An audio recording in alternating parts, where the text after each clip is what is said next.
ନମସ୍କାର। Breaking news ଓଡ଼ିଆକୁ ସ୍ୱାଗତ। ସାଲେପୁର ବ୍ଲକ ଅନ୍ତର୍ଗତ ଦନ୍ଦ ଗ୍ରାମର ମହାପୁରୁଷ ନାଉରୀବାଙ୍କ ପୀଠରେ ପବିତ୍ର କାର୍ତ୍ତିକ ପୂର୍ଣ୍ଣିମା ଏବଂ ବାଲିଯାତ୍ରା ମହୋତ୍ସବ ଅନୁଷ୍ଠିତ ହୋଇଯାଇଛି।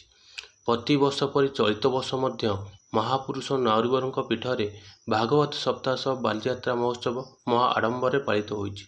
କାହିଁ କେଉଁ ଆବାହନ କାଳରୁ ମହାନଦୀ କୂଳରେ ଅବସ୍ଥିତ ଏହି ଧର୍ମୀୟ ପୀଠର ନାମ ମାଳିକାରେ ଉଲ୍ଲେଖ ଅଛି ବୋଲି ଗ୍ରାମବାସୀମାନେ କୁହନ୍ତି।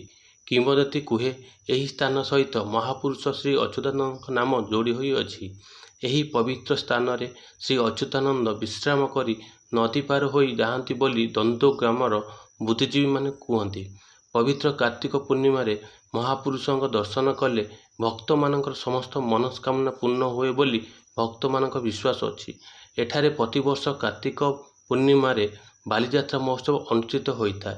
ଆଖପାଖ ଅଞ୍ଚଳରୁ ବହୁ ସଂଖ୍ୟାର ଶ୍ରଦ୍ଧାଳୁ ମହାପୁରୁଷଙ୍କ ନାଉରୀବାଙ୍କ ପୀଠକୁ ଆସି ମହାପୁରୁଷଙ୍କ ଦର୍ଶନ କରିଥାନ୍ତି।